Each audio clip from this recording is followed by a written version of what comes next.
Graças e paz, querido. Muito bom estarmos juntos mais uma vez. Agora é para a Escola Bíblica Dominical. Nesse trimestre nós estamos estudando sobre a vida de Paulo. E já estamos agora na lição de número 7, que tem como título O Preço do Resgate.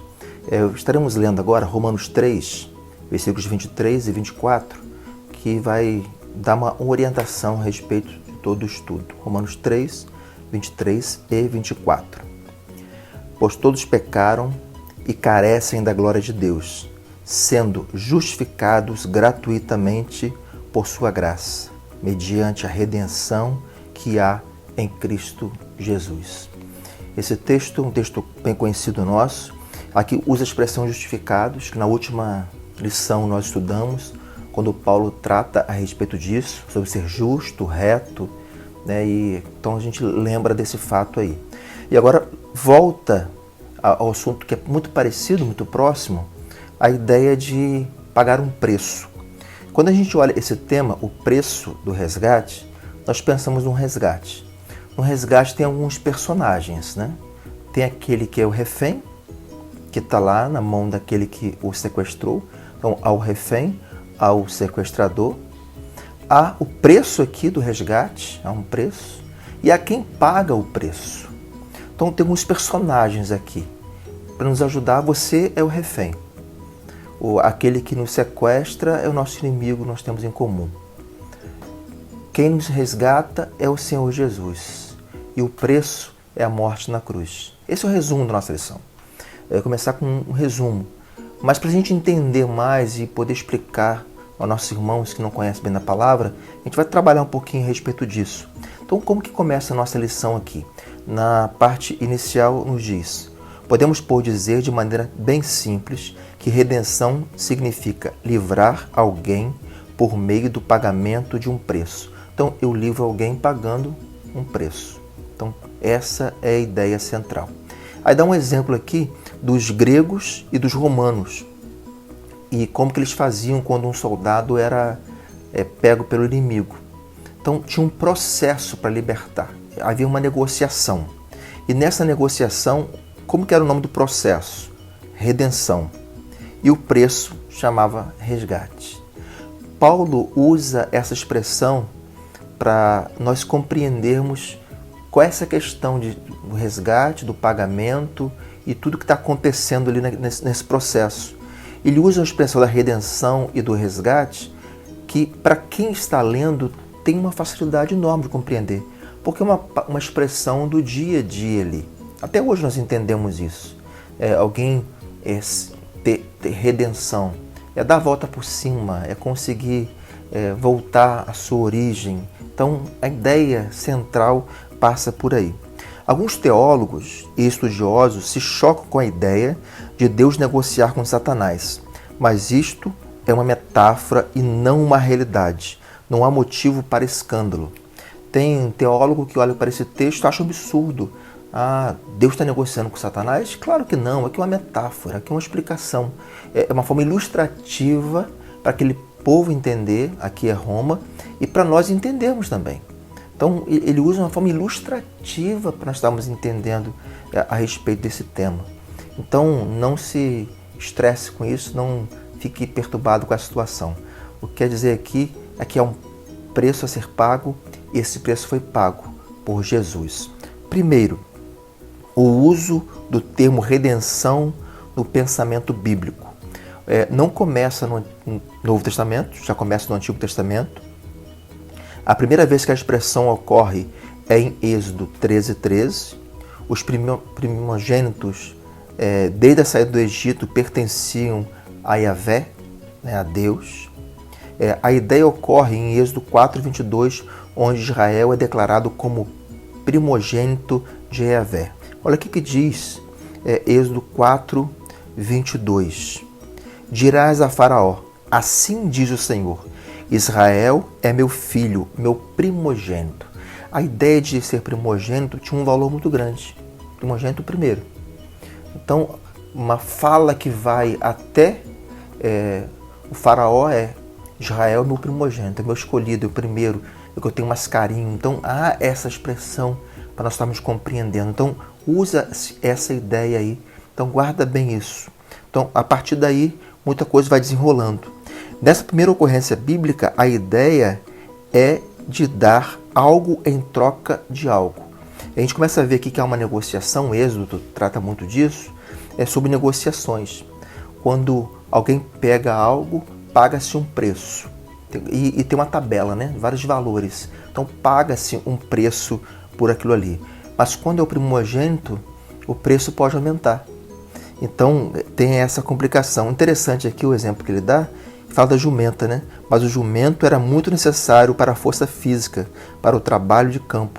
Então o jumento, o resgate dele tinha uma negociação um pouquinho diferente. Mas a ideia é, eu pago por isso. A segunda ocorrência surge em Êxodo 21, 28 a 30. O princípio da lei mosaica era vida por vida e ele, para não ser morto, pagaria um preço. Aqui é pagar um preço para ter a vida. A pessoa era culpada, mas pagava um preço e se livrava da condenação. Dependendo do caso que acontecia, não era de morte, mas tinha uma tabela, tinha um valor que se pagava para o resgate, para a pessoa poder sair. Quero que você guarde o seguinte, nesse início aqui, seja no Antigo Testamento como no Novo Testamento, se tem um resgate, tem um preço. No Antigo Testamento, na lei mosaica, tinha um preço. No Novo Testamento, com o Senhor Jesus, há um preço. É isso que você tem que guardar. Então, existe um preço. Como se paga isso? Aí a gente vai conversar a respeito dessa situação. Como que a gente pode pagar esse preço? Em Hebreus 11:35, o termo grego ocorre e é traduzido pela versão revisada como livramento. Os heróis da fé preferiram não ser livrados, mas essa é a ideia, livramento mediante pagamento. Então, do livramento aqui, o resgate, usa a expressão livramento. É a mesma ideia. Eu estou refém, vou ser livre. Então, ter liberdade. E agora a gente vai ver umas expressões aqui, parece ser contraditória. Que a ideia é que quem paga parece que fica dono dele. Agora eu deixo de ser refém de um, posse de alguém, e você de outro. Então, parece um problema, mas não é um problema. Segundo, o que diz a teologia? Redenção inclui tudo aquilo que chamamos salvação, livramento do pecado, perdão dos pecados, justificação, santificação e a vida eterna. É o ato pelo qual a pessoa passa a ser de Deus. Olha só. Espera aí. Agora eu sou de Deus. E eu sou posse de Deus. E agora Deus faz o que quer comigo. Com certeza, Deus pode fazer o que Ele quiser comigo, contigo. Mas interessante aqui, o autor aborda bem esse assunto e nos diz o seguinte: ela, a pessoa, eu e você, encontra a sua liberdade em Cristo. João 8,36. Vamos ver o que diz João 8,36. Se, pois, o Filho vos libertar, verdadeiramente sereis livres. Se, pois, o Filho vos libertar, verdadeiramente sereis livres. Então parece, eu sou de Deus ou sou de Deus? Eu sou de Deus. É a liberdade para não mais ser escrava de ninguém. É livre. E eu aceito caminhar com o Senhor. Eu quero caminhar com o Senhor. Eu desejo caminhar com o Senhor. Não sou obrigado a caminhar com o Senhor. Eu tenho liberdade. E nós temos algumas amarras, que é o pecado, que me leva a ficar preso. E me libertar daquilo ali é uma luta muito grande. E quem não tem a salvação com Jesus está com Satanás e tem a condenação eterna. Então, Jesus, ele nos salva, ele nos liberta, nos dá essa liberdade. E essa liberdade é tão grande, é tão transformadora, que agora eu quero andar com ele, caminhar com ele. Eu não tenho desejo algum de ir contra a vontade de Deus. Então, eu quero caminhar com Deus. Terceiro, Cristo, o Redentor. Dos muitos títulos de Cristo, esse, sem dúvida, é um dos mais preciosos para o fiel. O Novo Testamento o mostra como sendo o Redentor. Traz redenção. Nós temos na cidade do Rio de Janeiro Cristo Redentor. Essa expressão vê como ela é forte. E está lá no alto, né? Então, um corcovado. Então você olha para ele e assim, Cristo Redentor, ele é uma estátua. Mas a expressão ser usada para aquele monumento ali nos chama a atenção. Então, Cristo é o nosso Redentor. E aqui há uma abordagem para nós entendermos, né, compreendermos de maneira mais clara essa ideia aqui. Letra A. Em Cristo temos a redenção dos nossos pecados, não sendo mais nós escravos deles, os pecados. Nós temos redenção. Romanos 6, 16 a 22. Romanos 6, 16 a 22. Não sabeis que daquele a quem vos ofereceis como servos para a obediência, desse mesmo a quem obedeceis sois servos, seja do pecado para a morte ou da obediência para a justiça? Mas graças a Deus, porque outrora escravos do pecado, contudo, viestes a obedecer de coração a forma de doutrina a que fostes entregues. E uma vez libertos do pecado, fostes feitos servos da justiça. Falo como homem, por causa da fraqueza da vossa carne. Assim como oferecestes os vossos membros para a escravidão da impureza e da maldade para a maldade, assim oferecei agora os vossos membros para servirem à justiça, para a santificação. Porque quando éreis escravos do pecado, estáveis isentos em relação à justiça. Naquele tempo, que resultados colhestes? Somente as coisas de que agora vos envergonhais, porque o fim delas é a morte. Agora, porém, libertos do pecado, transformados em servos de Deus, tendes o vosso fruto para a santificação e, por fim, a vida eterna. Fruto, santificação. E tem a vida eterna. Então essa é a ideia que nos passa aqui. Estou com o Senhor Jesus, agora Ele paga um alto preço por mim e por você. E temos liberdade. Então que essa compreensão em nós possa ser muito clara. Letra B.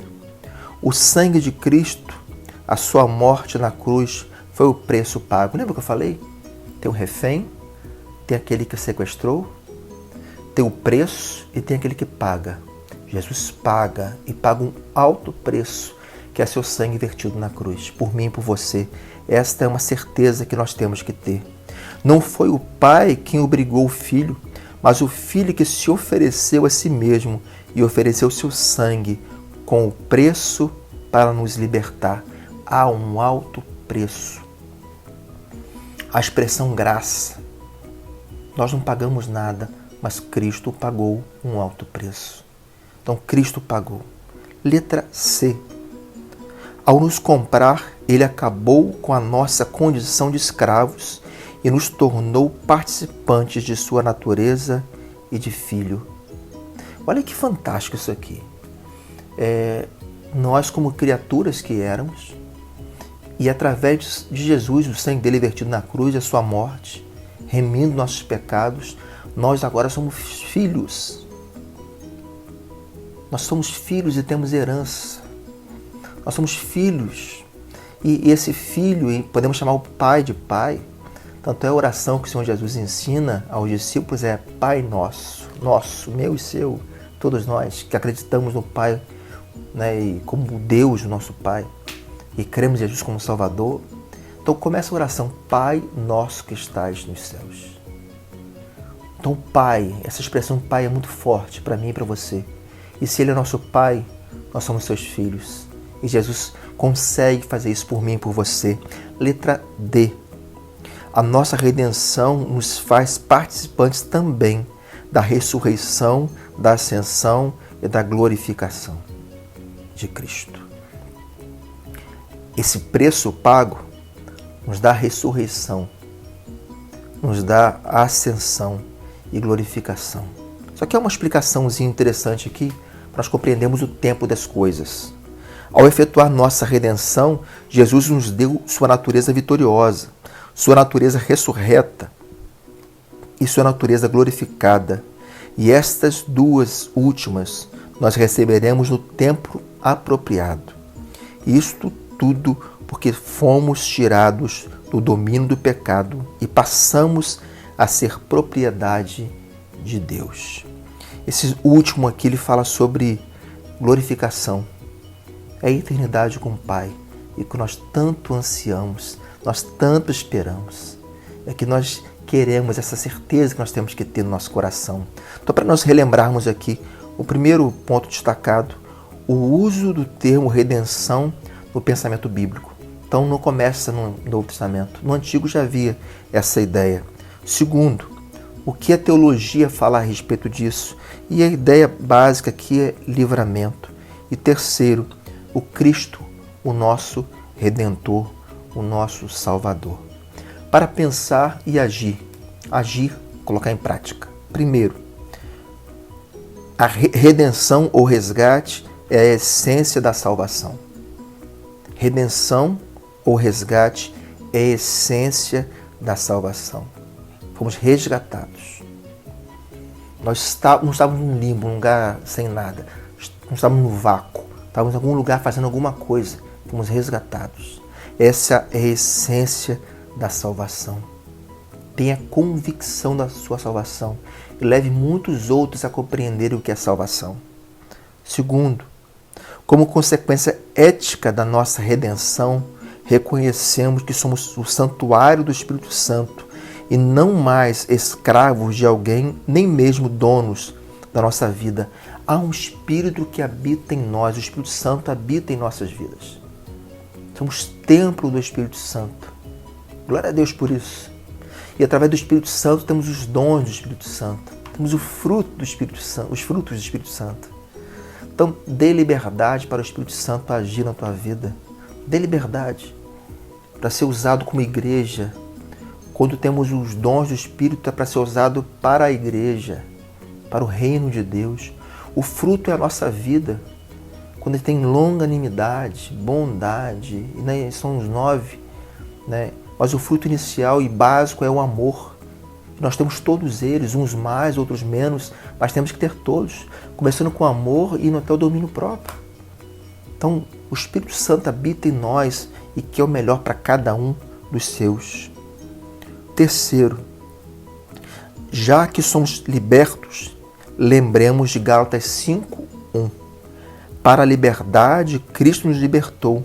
Permanecei, pois, firmes e não vos dobreis novamente a um jugo de escravidão.